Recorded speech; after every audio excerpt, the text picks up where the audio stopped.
आज हमारा टॉपिक है mathematical analysis of superposition of waves.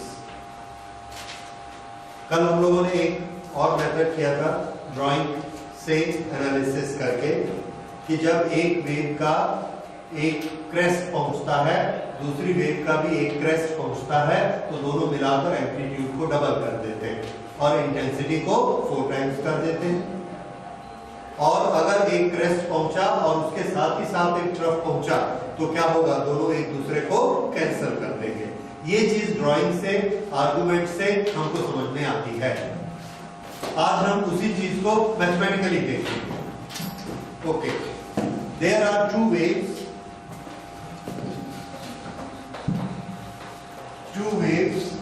Which superimpose.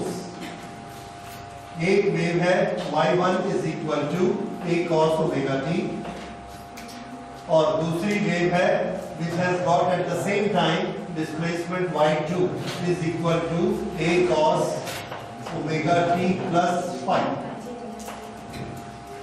ये दोनों वेव्स जो है, ये दोनों वेव कोहेरेंट वेव्स हैं। हमको कैसे पता लगेगा कि ये कोहेरेंट वेव्स हैं? तो इसका आंसर देखिए कहां छिपा है। इसका आंसर यहां पर है। ये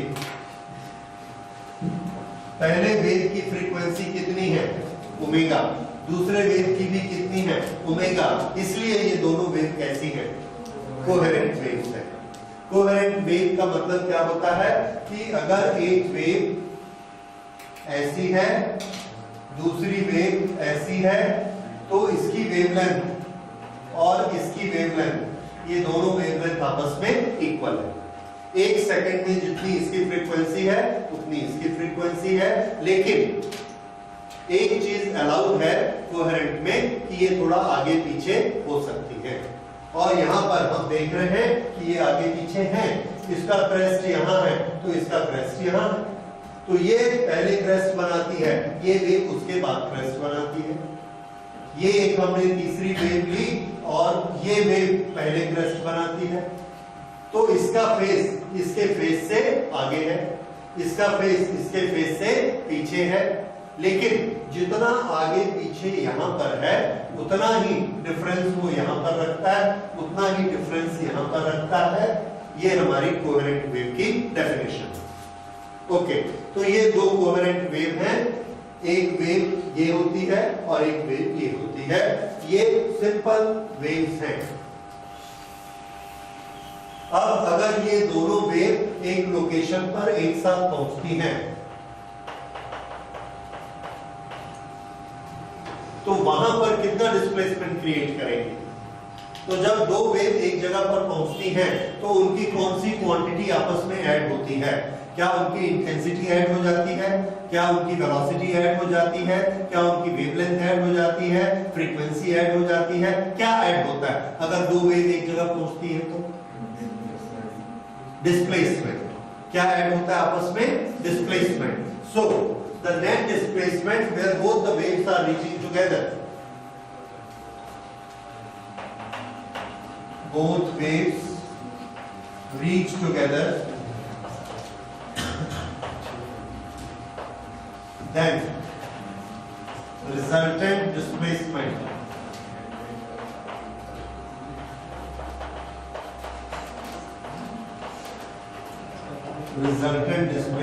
y is equal to y1 plus y2। ये इनका रिजल्टेंट डिस्प्लेसमेंट होता है। एक्चुअली ये वेक्टर एडिशन होता है, लेकिन अगर हम एक ही डायरेक्शन लेते हैं तो ठीक है, तीनों की अगर एक ही डायरेक्शन है तो हम उसको लीनियर एडिशन कर सकते हैं। ओके, तो y is equal to y1 plus y2, तो ये y कितना हो जाएगा? This y is equal to y1 की वैल्यू हमने रखी a cos omega t plus a cos omega t plus 5। ये इसकी वैल्यूज आ गई। अच्छा, अब ये जो वैल्यूज है ये हमको नहीं बताती है कि ये वाली रिजल्टेंट वेव कैसी वेव होगी। कैसी वेव होगी का मतलब क्या है? एक सिंपल वेव होती है और एक कॉम्प्लेक्स वेव होती है। सिंपल वेव ये एक सिंपल वेव है,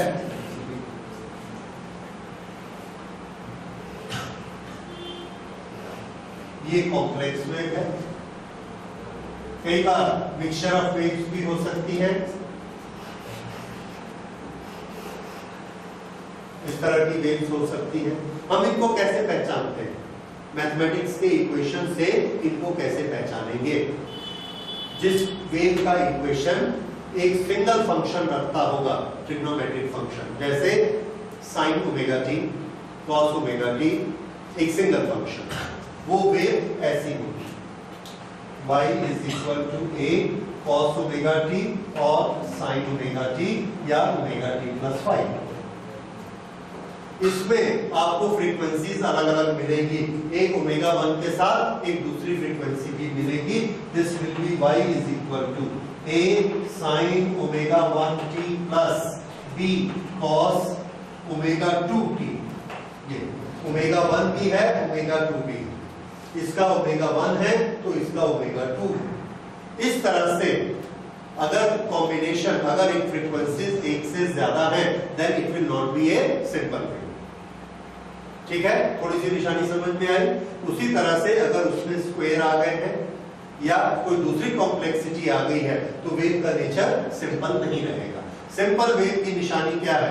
एक trigonometric function, simple trigonometric function, it may be a sine function और it may be a cos function, तब ये वेव ऐसी सिंपल रहती है। तो हमने यहाँ पर जो दोनों वेव्स ली हैं, ये दोनों कैसी हैं? तो आंसर है ये दोनों सिंपल वेव्स हैं। और इनकी स्पेशलिटी क्या है? दोनों की फ्रीक्वेंसी एक जैसी है, यानी ये दोनों कोहेरेंट वेव। ओके, जब ये दोनों वेव मिलती हैं तो हमको ये वाला डिस्प्लेसमेंट मिलता है। अब इस डिस्प्लेसमेंट को हम लोग ट्रिग्नोमेट्री की हेल्प से इसको एक्सपेंड करते हैं, इसको एक्सपेंड करके ए को कॉमन निकालते हैं, बाकी सब चीजों को सॉल्व करते हैं, तो हमको एक फॉर्मूला मिलता है। और वो फॉर्मूला आप चाहे तो डिराइव कर सकते हैं और चाहे तो सीधा उसका रिजल्ट लिख सकते हैं, क्योंकि हमको मैथमेटिकल डेरिवेशन से मतलब नहीं है। ये हमारा आएगा 2a cos 5/2 into cos omega plus 5/2। ये इसका डेरिवेशन ऐसा आएगा। ये 4 स्टेप का डेरिवेशन है, आप चाहे तो सोच के इसको कर सकते हैं, अदरवाइज फिजिक्स में इसको करना कंपल्सरी नहीं। एनीवे, तो ये आप याद रखेंगे, ये डेरिवेशन इसमें आया।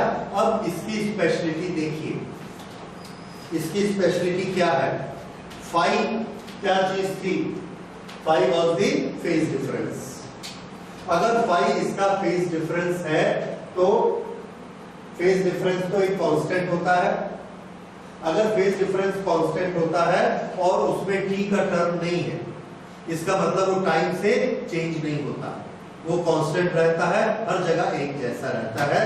तो ये पूरी क्वांटिटी एक कांस्टेंट क्वांटिटी हो गई। थोड़ा सा वेव का फॉर्मूला याद करिए। वेव का फॉर्मूला क्या होता है? y is equal to a cos omega t। Simple. a क्या चीज है? एम्पलीट्यूड। और ये इसका वेरिएबल टर्म है, ये एक्सप्रेशन है जिसमें टाइम है। तो टाइम के साथ ये वाला एक्सप्रेशन चेंज होता रहता है, 0 1 0 -1 0 +1 0 -1, और वेव ऐसे ऐसे चलते रहते। ठीक है, कितना ऊपर उठती है? यहां से ऊपर ये। तो ओमेगा टी के सामने जो कांस्टेंट लगा रहता है, ये हमको दिखाता है एम्पलीट्यूड। और अब यहां पर देखिए, ये ओमेगा टी वाली टर्म है, ओमेगा टी यहां पर, सॉरी ओमेगा टी, ये ओमेगा टी वाली टर्म है। तो ये वेरिएबल टर्म है जो कि इसको वेरिएशन देती है। ये वाली टर्म कांस्टेंट टर्म्स है, तो ये पूरा क्या दिखाता है? इसका एम्पलीट्यूड। तो ये जो हमको मिला, अब ये बताइए कि ये वाली वेव एक कॉम्प्लेक्स वेव है या सिंपल वेव है? ये एक सिंपल वेव है। क्यों? क्योंकि इसमें ट्रिग्नोमेट्रिक टर्म कितनी आई है? एक। ये तो कांस्टेंट है, जैसे cos 30, cos 20, तो उसकी तो एक फिक्स वैल्यू है जो कि टाइम से चेंज नहीं होती। तो ये पूरा क्या बन गया इसका? एम्पलीट्यूड। और ये cos ओमेगा t इसको कैसी शेप देता है? ये इसको इस तरह की शेप देता है, एक सिंपल वेव की। तो ना यहाँ पर कोई दूसरा ओमेगा है, ना यहाँ पर स्क्वायर है, ना यहाँ पर रूट है, और कुछ भी नहीं। इसलिए ये एक बड़ी सिंपल टर्म होगी। लेकिन इसका ये जो एम्पलीट्यूड है, ये वाला एम्पलीट्यूड, ये एम्पलीट्यूड कितना है? 2a cos phi by 2। ये 2a cos phi by 2, और इसी को हम लोग डिस्कस करेंगे, ये वाला एम्पलीट्यूड। फिर से ये इक्वेशन किस वेव का आया है? तो आंसर है ये जो दो वेव एक साथ स्क्रीन पर आई हैं, ये इन दोनों को मिलाकर इन दोनों ने जो एक नई वेव बनाई है, ये उसका इक्वेशन, नई वेव का इक्वेशन। तो इस स्क्रीन पर इधर से एक वेव आई है, ये दूसरी वेव आई है, और यहां पर हमको एक रिजल्टेंट वेव दिखती है। ये रिजल्टेंट वेव कौन है? ये वाला। अब ये रिजल्टेंट वेव सस्टेन्ड वेव है या नहीं है? पिछली क्लास में हम लोगों ने पढ़ा था सस्टेन्ड वेव क्या होती है? जिसका एम्पलीट्यूड लगातार एक जैसा रहता है, कम ज्यादा ऐसा नहीं होता। तो उसमें फिर क्या होगा कि हमको ब्राइटनेस, इंटेंसिटी उसकी एक जैसी ही दिखेगी। तो यहाँ पर हम देख रहे हैं कि ये जो सस्टेन्ड वेव होती है, उसकी निशानी क्या होती है? उसकी शेप ऐसी रहेगी। अगर उसकी शेप ऐसी रहेगी तो उसमें ट्रिग्नोमेट्रिक फंक्शन कितने होंगे? एक। और ये जो हमने रिजल्टेंट बनाया है, इसमें ट्रिग्नोमेट्रिक फंक्शन कितना है? एक। इसलिए ये वेव कैसी है? Sustained wave. सस्टेन्ड वेव मतलब हमेशा एक जैसी ब्राइटनेस हमको देगी, एक जैसी इंटेंसिटी देगी, भले वो इंटेंसिटी 1 हो, भले वो इंटेंसिटी 2 हो, भले वो इंटेंसिटी 0 हो, लेकिन लगातार देगी, कभी 0, कभी 1, कभी 2 ऐसा नहीं। तो किसी एक लोकेशन में हमको ये इतनी इंटेंसिटी देगी, पर कितनी देगी? तो आंसर है इस पे डिपेंड करता है कितनी इंटेंसिटी देगी। अच्छा, इसमें 2a एक फिक्स क्वांटिटी है, इंटेंसिटी हमको कितनी मिलने वाली है इस पे? तो आंसर है एम्पलीट्यूड का स्क्वायर। तो इसके बाद हम नोट करते हैं, this is a simple sustained wave.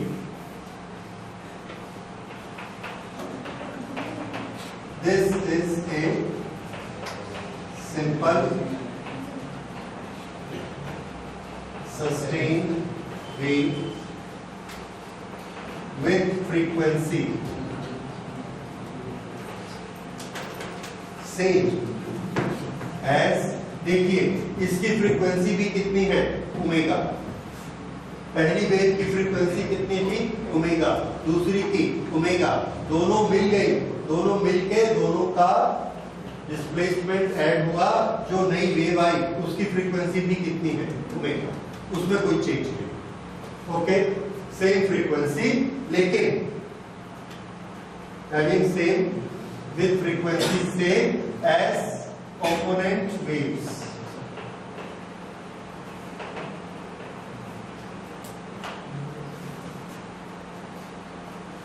But with amplitude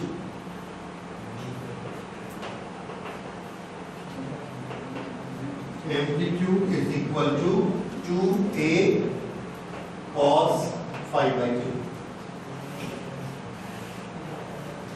जो हमको रिजल्टेंट वेव मिलेगी उसका एम्पलीट्यूड कितना होगा? 2a cos phi by 2। अगर ये उसका एम्पलीट्यूड है तो फिर उसकी इंटेंसिटी कितनी होगी? तो आंसर है intensity is square of the amplitude. Therefore, intensity I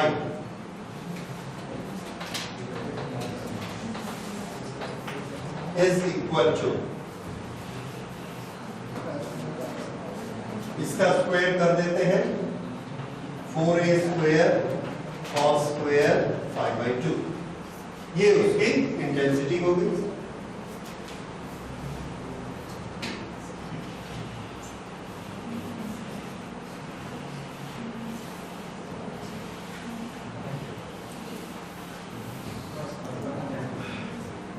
तो ये इंटेंसिटी मिली हमको कौन सी वेव की, रिजल्टेंट वेव। ये इंटेंसिटी अभी भी हमको समझ में नहीं आया कि ये इंटेंसिटी शुरू की जो हमारी दो वेव्स थी, एक वेव की इंटेंसिटी कितनी थी a, दूसरी की भी कितनी थी a, ये है 4a स्क्वायर cos स्क्वायर 5/2। तो ये इनसे ज्यादा है कि इनसे कम है? ओके, तो हमारा आंसर है कि ये इस पर डिपेंड करता है कि इसकी वैल्यू क्या है। फिर से देखिए, पहली वेव का एम्पलीट्यूड कितना था, a, y is equal to a cos omega t, amplitude कितना a, तो इसकी इंटेंसिटी कितनी थी, a स्क्वायर। दूसरे का इक्वेशन क्या था, a cos omega t plus 5, इसकी इंटेंसिटी कितनी मिलेगी हमको, इसका स्क्वायर, a1 a2 कर लो, या दोनों को a रखना है तो दोनों को a रख लो, ये भी कितना a स्क्वायर। पहले की इंटेंसिटी a स्क्वायर, दूसरे की इंटेंसिटी a स्क्वायर, दोनों कंबाइंड हुई, कंबाइंड होने के बाद जो रिजल्टेंट वेव बनी उसकी intensity 4a square cos square 5/2। अब ये वाली इंटेंसिटी इस इंटेंसिटी से ज्यादा है कि कम है? तो आंसर है ये इस पर डिपेंड करता है कि 5/2 की वैल्यू क्या है या cos स्क्वायर 5/2 की वैल्यू क्या है। तो cos 5/2 की वैल्यू मैक्सिमम मिनिमम ये कर लेते हैं। मैक्सिमम वैल्यू कितनी हो सकती है 1, और मिनिमम वैल्यू कितनी हो सकती है 0। ठीक है, तो यहां पर हमने किया cos 5/2 अगर 1 होगा तो इंटेंसिटी कैसी होगी, for maximum intensity, for maximum intensity of resultant wave. Condition हमने क्या निकाली, cos square 5/2 should be equal to 1।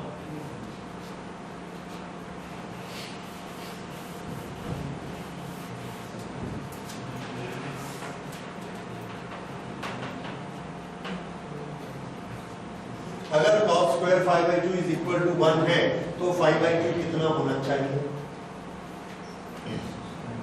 1 किसकी होती, 0 डिग्री, और 180, अगर 180 है 5/2 तो क्या होगा, तब भी 1 होगा, cos स्क्वायर 5/2 विल बी 1। यानी अगर cos 5/2 प्लस 1 है तो भी उसका स्क्वायर 1 होगा, और अगर -1 है तो भी उसका स्क्वायर 1 होगा। तो 1 कब होता है, 0, 360 इस पे 1 होता है, और 180 पे कितना होता है, -1। इसलिए 0 पर भी हमको मैक्सिमम मिलेगा और 180 पर भी मैक्सिमम मिलेगा। इसको कन्वर्ट करिए, for maximum intensity cos square 5/2 is equal to 1, और 5/2 should be equal to 0, pi, 2 pi, 3 pi, etc.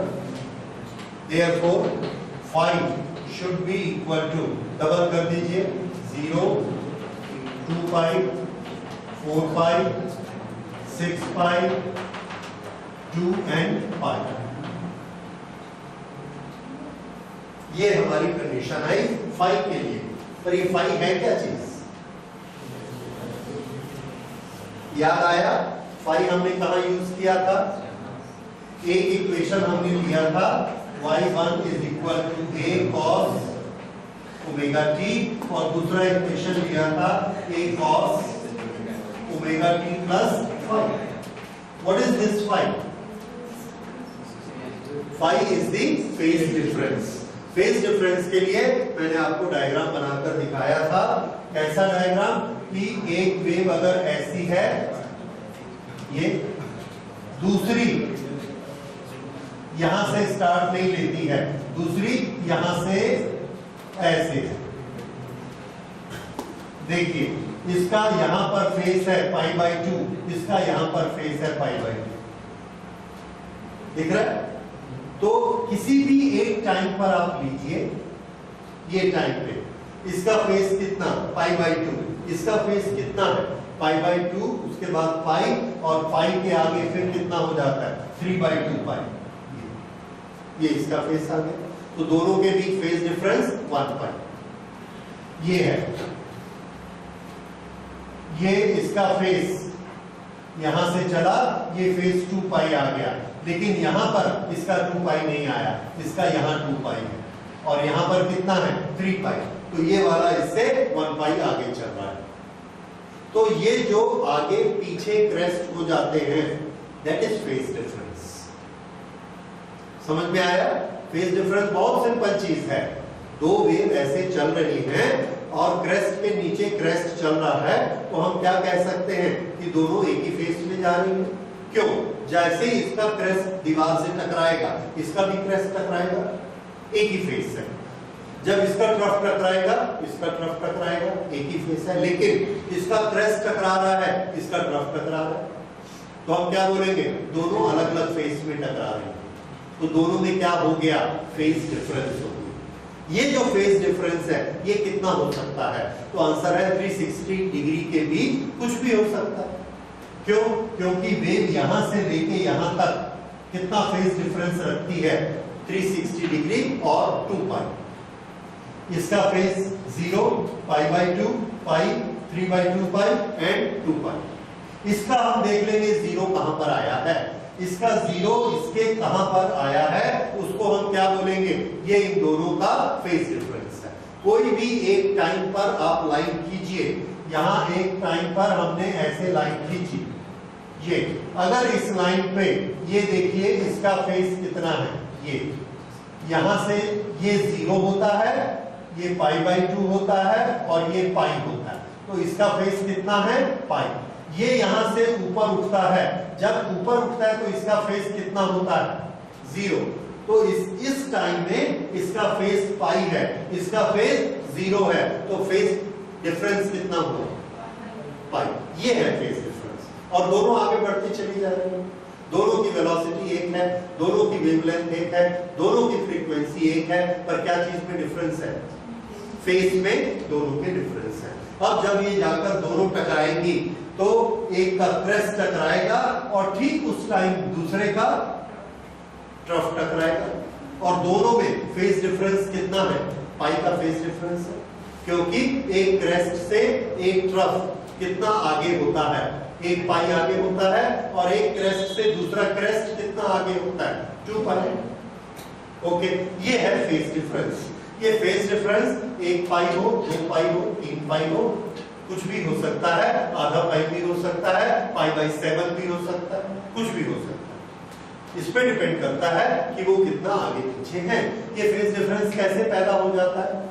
तो ये इसलिए पैदा हो जाता है कि हमने जो 2 सोर्स बनाए हैं, ये 2 सोर्स, और यहां पर हम ऑब्जर्व कर रहे हैं, ये इसने अपनी वेव ऐसे बनाई, तो ये हुआ 2 पाई, 4 पाई, 6 पाई। ये यहां से चला 2 पाई, 4 पाई, 6 पाई, 7 पाई, 7, 8 नहीं आया, तो इसने कितना किया? 6 पाई, इसने कितना किया? 7 पाई। फेस डिफरेंस कितना पैदा हो गया? 1 पाई। इस तरह से फेस डिफरेंस क्यों पैदा हो जाते हैं? क्योंकि इस पॉइंट से दोनों सोर्स की पाथ लेंथ, ये पाथ की लेंथ है, ये पाथ की लेंथ अलग अलग हो सकती है, इसलिए फेस डिफरेंस पैदा हो जाता है। तो अगली चीज हम पढ़ने वाले हैं कि फेस डिफरेंस और पाथ डिफरेंस का रिलेशन क्या है। पहले ये फेस डिफरेंस देखिए, तो ये जब फेस डिफरेंस 0 होगा, या 2 पाई होगा, या 4 पाई होगा, या 6 पाई होगा, जनरल फॉर्मूला 2n into पाई होगा, तो कौन सी शर्त पूरी हो रही है? Maximum intensity. जब 2 वेव इस तरह से पहुंचती है कि उनका फेस डिफरेंस 2 पाई, 4 पाई, 6 पाई होना चाहिए, तब ये कैसा बनेगा मैक्सिमम। ये कैसा होता है ये हम लोग पहले कर चुके हैं। इस तरह से होता है, देखिए ये यहां से एक वेव, ये दूसरी वेव,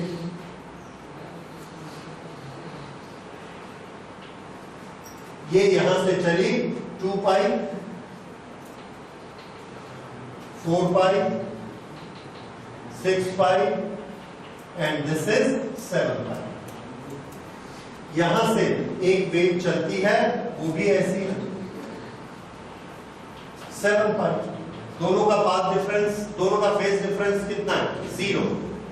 दोनों का क्रेस्ट एक साथ पहुंच रहा है, ट्रफ एक साथ पहुंच रहा है, क्रेस्ट एक साथ, ट्रफ एक साथ। तो यहां जो हमको वेव मिलेगी वो वेव कैसी मिलेगी? वो वेव ऐसी मिलेगी। ये कितना हो गया इसका? गलत फ्रीक्वेंसी वेव। क्यों?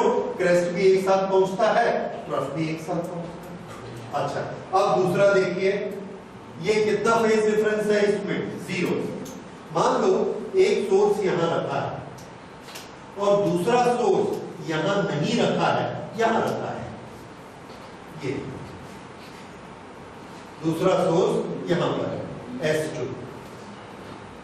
अब ये दोनों वेव जा रही हैं। अब क्रेस्ट पे क्रेस्ट आ रहा है कि नहीं आ रहा?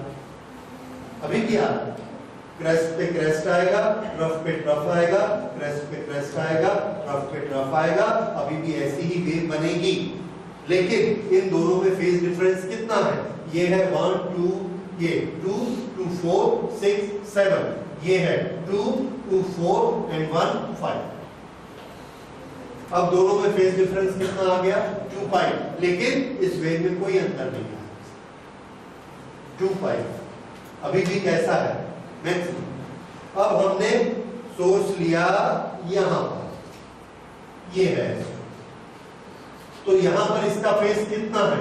2 पाई एंड 1 पाई, 3 पाई, 7 पाई। ये लगातार वेव भेज रहा है, ये भी लगातार वेव भेज रहा है। इन दोनों में फेज डिफरेंस कितना है? 4 पाई का फेज डिफरेंस है। लेकिन अभी भी क्या हो रहा है? क्रेस्ट के नीचे क्रेस्ट, ट्रफ के नीचे ट्रफ। फिर से हमको क्या मिलता है? मैक्सिमम इंटेंसिटी फुल वेव मिलती है। अभी डिफरेंस कितना है? 4 पाई। तो कोई फर्क नहीं पड़ता अगर फेज डिफरेंस 0 हो, 2 पाई हो, 4 पाई हो, 6 पाई हो। जनरल फॉर्मूला क्या बना? 2n पाई। 2n पाई फेज डिफरेंस होने से हमारा जो यहाँ पर सुपरपोजिशन है, ये सुपरपोजिशन कैसा होगा? मैक्सिमम इंटेंसिटी देने वाला। मैक्सिमम इंटेंसिटी देने वाले को क्या बोलते हैं? Constructive superposition. ये कंस्ट्रक्टिव सुपरपोजिशन की कंडीशन आ गई कि फेज डिफरेंस कितना होना चाहिए? 2n पाई। याद रखिए 2n pi, where n starts from 0 0 1 2 3। ठीक है, तो 0 रखेंगे तो क्या हो जाएगा? 0, 1 रखेंगे तो 2 पाई, 2 रखेंगे तो 4 पाई। इस तरह से ये फेज डिफरेंस आया। अब इसके बाद इस फेज डिफरेंस को हम ट्रांसफर करते हैं पाथ डिफरेंस पे। पाथ डिफरेंस पर किस तरह से ट्रांसफर करेंगे उसे देखिए। जब कोई भी वेव 2 पाई फेज आगे बढ़ती है तो कितनी लंबाई चल रही थी? तो आंसर है 1 लैम्डा। फिर से ये यहां से यहां तक का ये डिस्टेंस कितना है? लैम्डा। और फेज में बोलेंगे तो ये फेज डिफरेंस कितना है? 2 पाई। फेज की भाषा में 2 पाई, लेंथ की भाषा में 1 वेव लेंथ, 1 लैम्डा। तो हमने इक्वल लगा लिया।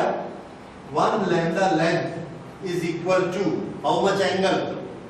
2 पाई एंगल। ठीक है, तो इसको हम क्या कह सकते हैं कि जब ये यहां पर था तब भी ऐसा हो रहा था। तो ये सोर्स और ये सोर्स, इसने इतनी लंबाई ट्रेवल की, ये लेंथ ट्रेवल की, इसने ये वाली लेंथ ट्रेवल की। इन दोनों में से ये क्या चीज है? यहां से लेके ये, इसका नाम है पाथ डिफरेंस।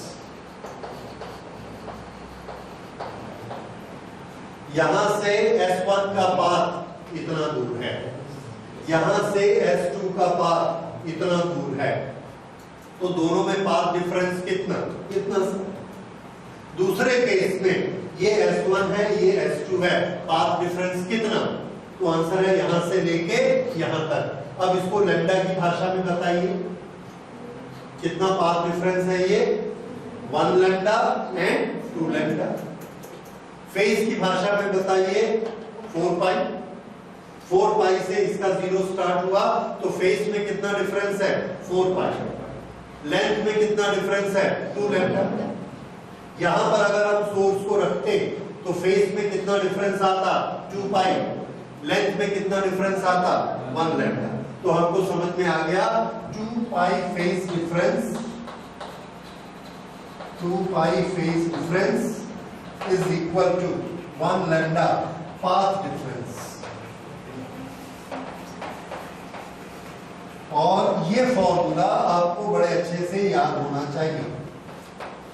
2 पाई का फेज डिफरेंस लैम्डा की भाषा में 1 लैम्डा पाथ डिफरेंस के बराबर होता है। तो ये हमने कंडीशन बनाई एनालिसिस करके, मैथमेटिकल एनालिसिस करके कि मैक्सिमम इंटेंसिटी हमको कब मिलेगी, जब वेव्स का फेज डिफरेंस कितना हो जाएगा, 0, 2 पाई, 4 पाई, 6 पाई। और इसको पाथ डिफरेंस कितना हो जाएगा, तो इसको हम पाथ डिफरेंस में कन्वर्ट कर देते हैं। पाथ डिफरेंस,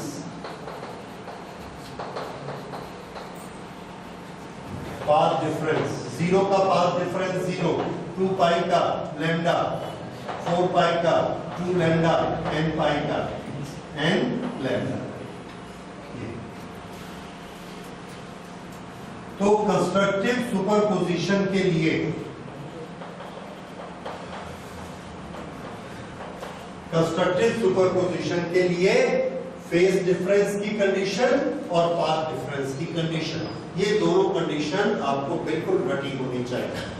इंटरफेरेंस पैटर्न के लिए कितना पाथ डिफरेंस चाहिए, लैम्डा या उसका मल्टीपल, 0 लैम्डा या लैम्डा का multiple, 1 lambda, 2 lambda, 3 lambda, 5 lambda, whole number multiple. ये बात समझ में आए? फेज डिफरेंस बोलेंगे तो। अब हम लेते हैं डिस्ट्रक्टिव सुपरपोजिशन कब होगा, यानी ये इंटेंसिटी कितनी हो जानी चाहिए, 0। ये 0 कब होगी, जब ये 0 होगा। ये 0 कब होगा, जब cos phi 0 होगा, cos this 0, तो 5/2 की वैल्यू कितनी होनी चाहिए 0 होने के लिए, 90। अगर 5/2 90 है तो phi कितना होगा, 5/2 इज इक्वल टू 90, तो phi कितना हुआ 180। 180 को पाई में कन्वर्ट करिए 1 pi. So when phi is equal to 1 pi, phi is equal to 1 pi, तो 5/2 कितना हुआ 90 डिग्री। ये 0 हो गया, इंटेंसिटी क्या हो गई 0। 0 इंटेंसिटी को हम क्या बोलेंगे, मिनिमम इंटेंसिटी। Minimum intensity. और जब ये मिनिमम इंटेंसिटी हमको देता है तो इसको हम क्या कहते हैं, डिस्ट्रक्टिव सुपरपोजिशन। Destructive superposition. इसके लिए हमारी कंडीशन क्या है, phi कितना होना चाहिए 1 पाई। अच्छा, 1 पाई के बाद फिर लेते हैं, तो अगला कितना आएगा, तो नेक्स्ट विल बी 3 पाई, 5 पाई। ये देखिए 0, 1, 2, 3, 4, 5। इधर कौन से नंबर आ रहे हैं, ऑड नंबर्स, और यहां पर even numbers. So this will B 2n minus 1, no 2n plus 1। n को 0 से स्टार्ट करना है इसलिए +1 ले लेते हैं। 2n plus 1 into pi where n starts from 0। और इसी को अगर हम पाथ डिफरेंस पर लेते हैं,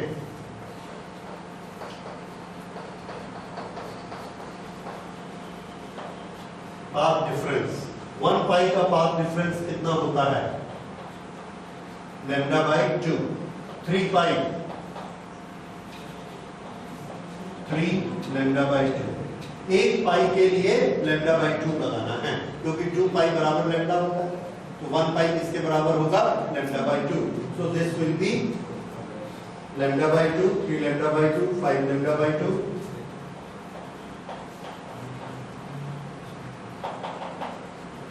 So this will be 2n plus 1 λ/2. This is odd multiple of λ/2.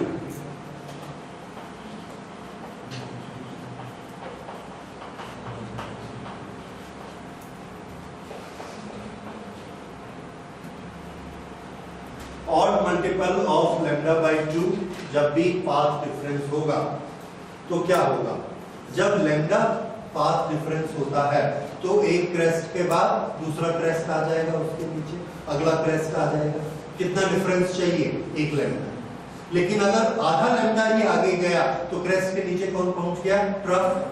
और क्रेस्ट और ट्रफ एक दूसरे को कैंसिल कर देंगे। कैंसिल कर देंगे तो वहां पर डार्कनेस हो जाएगी, उसको हम क्या कहते हैं, मिनिमम इंटेंसिटी। इसी को हम क्या कहते हैं, डिस्ट्रक्टेड सुपरपोजिशन। ये हमने उसकी मैथमेटिकल कंडीशन निकाली। तो ये हमारा मैथमेटिकल एनालिसिस कंप्लीट हो गया।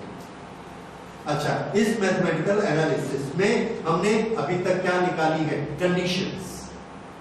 अगर कंडीशंस निकाली है कि मैक्सिमम इंटेंसिटी हमको कब मिलेगी, जब फेज डिफरेंस इतना होगा या पाथ डिफरेंस इतना होगा। पर ये मैक्सिमम इंटेंसिटी होगी कितनी, तो आंसर है इसको 1 कर दो। तो मैक्सिमम इंटेंसिटी कितनी हो जाएगी, I max is equal to 4a²। I minimum कितनी हो जाएगी, 0। so this will be 0। तो मैक्सिमम इंटेंसिटी कितनी होनी चाहिए, 4a² और मिनिमम इंटेंसिटी कितनी होनी चाहिए, 0। ठीक है, तो ये मिनिमम और मैक्सिमम इंटेंसिटी इसकी होगी। लेकिन दोनों की हमने क्या मानी है, दोनों की जो एम्पलीट्यूड है वो हमने कितना माना हुआ है, a। पहले का भी a और दूसरे का भी a। पर अगर दोनों का एम्पलीट्यूड a नहीं है, एक का a1 है और एक का a2 है, तो फिर क्या होगा, कोई प्रॉब्लम नहीं है। ये जो मैक्सिमम इंटेंसिटी है, this will B a1 plus a2 square, और ये क्या हो जाएगा, a1 माइनस a2 स्क्वायर। बस, अगर एम्पलीट्यूड थोड़ा थोड़ा अलग है तो। और अगर दोनों a हो गए तो ये 0 हो गया और ये 2a का स्क्वायर 4a² हो गया। समझ आया? अगर एम्पलीट्यूड अलग है तो a1 a2 को प्लस करेंगे और मिनिमम में माइनस करेंगे। ये हमारी मैथमेटिकल कंडीशंस हमने बनाई। पर क्या वाकई ऐसा होता है? तो आंसर है यस, होता है। तो ये हमको कैसे पता लगेगा?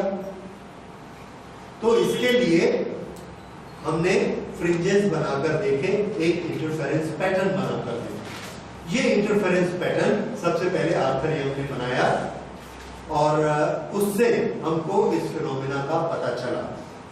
बड़ा अजीब फिनोमेना है ये। किस तरह का फिनोमेना है कि एक ओपनिंग में से, ओके ये सबने नोट कर लिया, ओके, हमारे पास एक ओपनिंग है, उस ओपनिंग से जब लाइट जाती है तो सामने दीवार पर लाइट पड़ती है। देखिए ये यहां पर हमने एक ओपनिंग दी, इस ओपनिंग को खुला किया तो क्या देखा कि यहां पर कुछ लाइट आ गई। ये इसको बंद कर दिया, यहां पर एक दूसरी ओपनिंग खोली, इसको खोला तो फिर देखा कि यहां पर फिर कुछ लाइट आ गई, ऐसे। उसके बाद हमने क्या किया, दोनों विंडोज को खोल दिया। दोनों विंडोज को जब ओपन किया तो क्या देखा कि वहां से लाइट गायब हो गई। क्या ऐसा हो सकता है? तो वेव थ्योरी में ऐसा हो सकता है। अगर हम ये मानते हैं कि लाइट वेव के फॉर्म में चलती है, तो ये वाली वेव का क्रेस्ट यहाँ पहुंचा, ये वाली वेव का ट्रफ यहाँ पहुंचा, तो दोनों ने मिलाकर डिस्प्लेसमेंट कितना कर दिया? जीरो। जीरो डिस्प्लेसमेंट से इंटेंसिटी कितनी मिली हमको? जीरो। तो वेव की क्या कौन सी क्वांटिटी ऐड होती है? फिर से याद दिला रहा हूं, डिस्प्लेसमेंट ऐड होता है। तो डिस्प्लेसमेंट यहां पर क्या हो गया? जीरो। तो हम यहां क्या देखते हैं? नहीं, अगर हमारी लाइट रे के फॉर्म में जाती है तो कुछ ना कुछ एनर्जी लेके जाएगी, ये भी कुछ ना कुछ एनर्जी लेके जाएगी, और दो एनर्जी को आप जोड़ेंगे तो वो एनर्जी हमेशा बढ़ेगी। लाइट एनर्जी बढ़ेगी तो वहां पर ब्राइटनेस बढ़नी ही चाहिए, और हम क्या देखते? नहीं बढ़ी, जीरो हो गई। इसको कोई एक्सप्लेन नहीं कर पाया, सिर्फ हमने एक्सप्लेन किया किस बेसिस पर? क्रेस्ट और ट्रफ के बेसिस पर। और क्रेस्ट और ट्रफ किस में बनते हैं? वेव्स में बनते हैं। इसलिए हमने क्या मान लिया कि लाइट कैसे चलती है? वेव्स के फॉर्म में लाइट चलती है। तो ये वाला जो एक्सपेरिमेंट है, this is Young's experiment. Young's experiment ये हमको प्रूफ करके देता है कि लाइट का नेचर कैसा है? वेव नेचर है। यहां पर मैथमेटिकली जो हमने किया है, देखिए ये दोनों बिल्कुल बराबर डिस्टेंस पर पहुंचते हैं, और इन दोनों के बीच में यहां पाथ डिफरेंस जीरो है। अगर पाथ डिफरेंस यहां जीरो है तो जीरो पाथ डिफरेंस में क्या मिलता है हमको? मैक्सिमम। तो यहां मैक्सिमम लाइट मिलेगी। इसके बाद ये वाला एक पॉइंट है, ये रास्ता छोटा हो गया और ये रास्ता थोड़ा सा लंबा हो गया, तो दोनों में पाथ डिफरेंस आ गया। जैसे अभी ये दोनों बराबर हैं, थोड़ा सा ऊपर जाइए, ये एक्स्ट्रा हो गया, एक रास्ता छोटा हो गया और दूसरा रास्ता लंबा हो गया, तो इन दोनों के बीच पाथ डिफरेंस आ गया। ये पाथ डिफरेंस जीरो से बढ़ के λ/2 हो गया। जब ये पाथ डिफरेंस λ/2 हो जाएगा तो हमको क्या मिलेगा? Minimum intensity. यानी ये वाला पॉइंट हमको कैसा मिलने वाला है? डार्क। फिर इसके ऊपर का पॉइंट, और हम यहां से ऐसा ऊपर गए तो ये डिफरेंस और ज्यादा बढ़ गया। अब ये यहां पर इन दोनों के बीच डिफरेंस हो गया लैम्डा। अब अगर ये डिफरेंस लैम्डा हो गया लैम्डा, तो ये किसकी कंडीशन है? मैक्सिमम इंटेंसिटी की। तो यहां पर हमको फिर कैसा पॉइंट मिलेगा? राइट। फिर ऊपर गए तो 3/2 लैम्डा, फिर कैसा मिलेगा?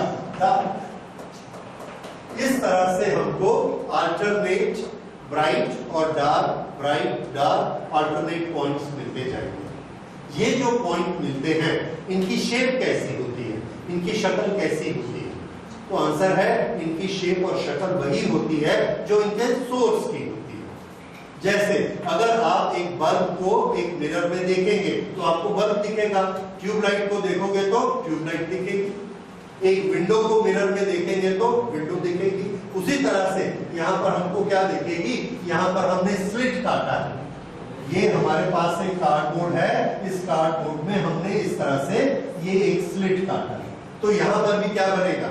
स्लिट बनेगा। एक स्लिट बनेगा, उसके बाद एक डार्क बनेगा, फिर एक स्लिट बनेगा, फिर उसके बाद डार्क पॉइंट, फिर एक स्लिट, फिर डार्क पॉइंट। इस तरह से एक डिजाइन तैयार होता है, एक पैटर्न तैयार होता है। इस पैटर्न में क्या होते हैं? Alternate bright fringes. ये वाला जो पैटर्न है, ये क्यों पैदा हुआ? ये इसलिए पैदा हुआ कि एक वेव ने दूसरी वेव को इंटरफियर किया। एक वेव अपना सीधा साधा लाइट दे रही थी, दूसरी वेव आई, उसने बीच में अपने क्रेस्ट और ट्रफ डाले, कहीं पे उसने प्लस कर दिया और कहीं पे माइनस किया, इसने इस वेव को इंटरफियर किया। इसलिए ये वाले पैटर्न का नाम क्या पड़ा? इंटरफेरेंस। और इसके लिए हमने शब्द यूज किया फ्रिंजेस। तो यहां पर ये जो पैटर्न बनता है, उस पैटर्न का नाम क्या है? Interference fringe. समझ आया? So this is how interference fringes are formed, and this is Young's experiment. अब ये यंग्स एक्सपेरिमेंट में एक एक फ्रिंज की चौड़ाई कितनी होती है, इसकी क्वालिटी क्या होती है, ये अब हम लोग नेक्स्ट क्लास